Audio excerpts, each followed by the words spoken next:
Hello, everybody. Welcome to the United Front. This is your match preview for Manchester United against Everton. Ruben Amorim's first game as Manchester United. What am I on about? Ruben Amorim's first game at Old Trafford in the Premier League. So yeah, let's get to it. Obviously a great win against Bodo Glimt.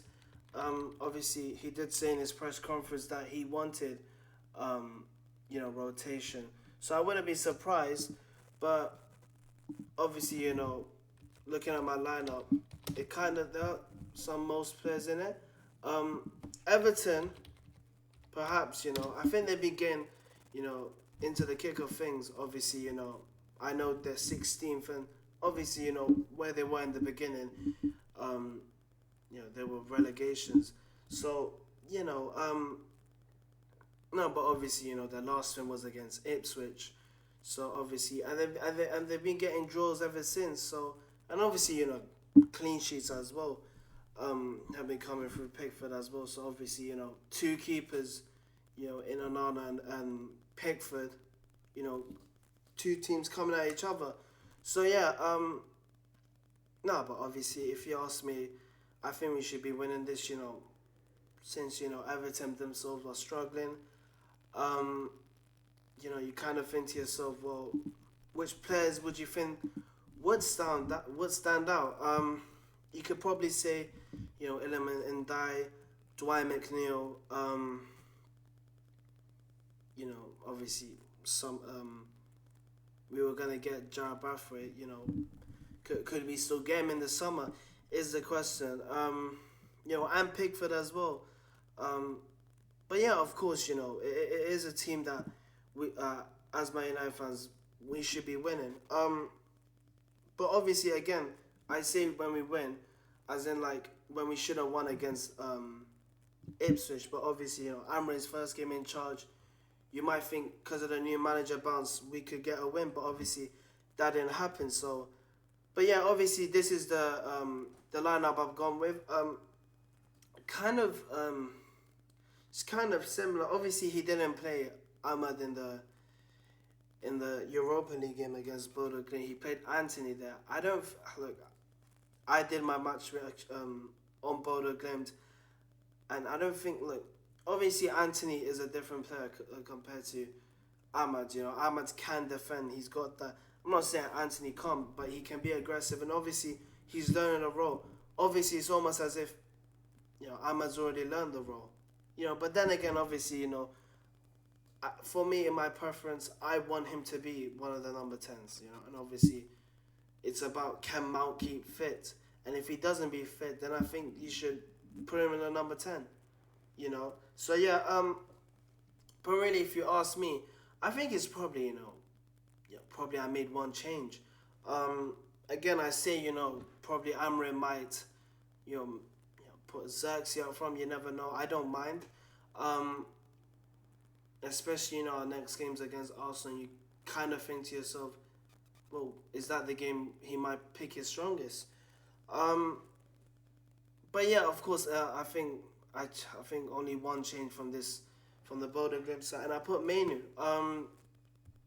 Obviously, it's dependent as if he is fit to play the game. I think obviously again, I say again, I go back to the Arsenal game. You want to. Amorim needs to play his best team, against Arsenal. Otherwise, if he, again, I won't blame him if he starts experimenting because, he's new to the job, and obviously, it's been 2 games for him, and obviously not enough training sessions. So of course, yeah, and obviously he needs to familiarize himself with the players. So look, obviously, I put Malacia there. I didn't even know Malacia was gonna play against Bodo Glimt, but he did play, and it's that left back side, it's that left hand side. From the defensive side of things, we've been missing a lot.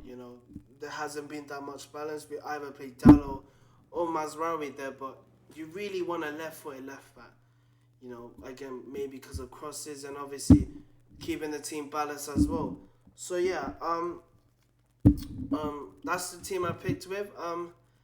I think obviously, there could be questions. I think some of you lot can put Luke Shaw instead of Martinez. I think, people thinking, can he play wing back? But that's the question. As a wing back, you kind of need pace. I wouldn't say Luke Shaw is slow, but he really doesn't have the pace for a wing back. And obviously, since he's familiarized himself in being, another centre back, you kind of think, you can play him. But that's the thing. You got him and obviously Martinez. And you kind of think, oh, well, if Euro's come into the mix, then yeah. And that's the thing, can Euro play in this game? But, it's about fitness. Can he be fit for this game? And obviously, we only played Bodo Glimt, not yesterday, on Thursday.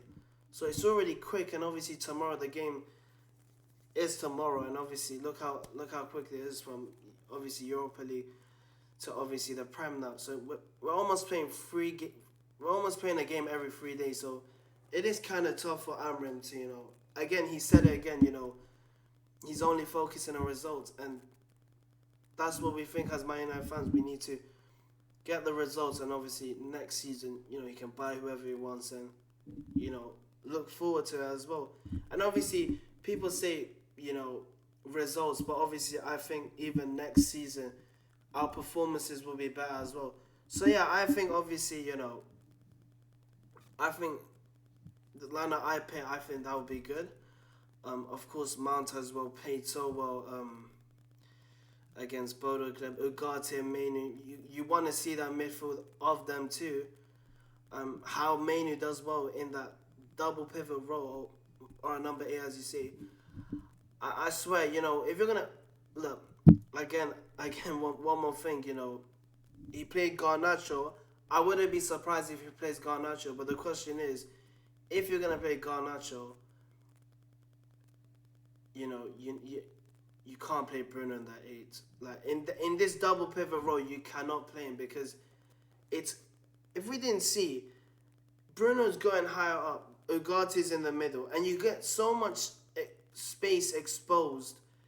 And if we're hit on the counter or something, which Everton are probably likely to do, then I wouldn't be surprised, because that space. That space is so exposed. Like we will legit be easy to play. And if he look, all I want is he plays a proper number 6 or 8. Bruno isn't an 8. Same with Eriksen. And again, if he plays Eriksen, again another mistake, because he isn't a 6 or an 8. I always say put him in the 10, because in this double pivot role and the way AMORIM wants to play, he wants his double pivots to cover large spaces, distances, run, and obviously press as well. Eriksen can't do that. I'm not saying Bruno can't do that, but with Bruno's quality going up front, and obviously he is a goal-scoring midfielder, I think he should be, higher up in the position and put someone in there. I don't mind if he puts Casemiro. At least put some protection in the defense, and obviously him and Ugarte haven't been bad. I wouldn't mind them being as a double pivot. But of course, Mainu's coming back to fitness, and you're thinking, when he comes back, will that be the midfield? So yeah, of course, Mazraoui at right centre back. Look, the guy can play anywhere. If I said play midfield, he could probably. I think one of the negative things to play Mazraoui in that position is when you see the first goal from Bodo Glimt, he's almost higher up, and I think De Ligt clears it, and then I think the left winger was exposed.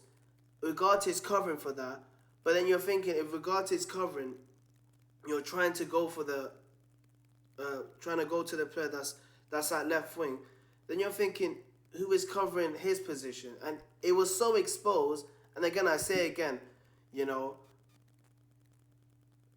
when Man United concede cutbacks, we get banged more times than Tiana Trump from cutbacks.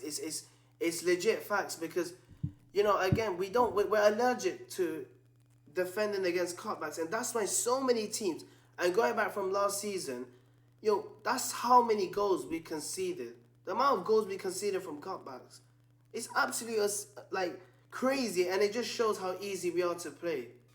You know, we're given so much room and space for even the lesser teams as well, that they can even have a go at us as well. So yeah, and obviously to end things off, I'm gonna go with a 2-0 win. I don't know why, because probably the previous results. I've been I think the previous two results Everton come to us. It's 2-0, and I'll probably see 2-0 from there.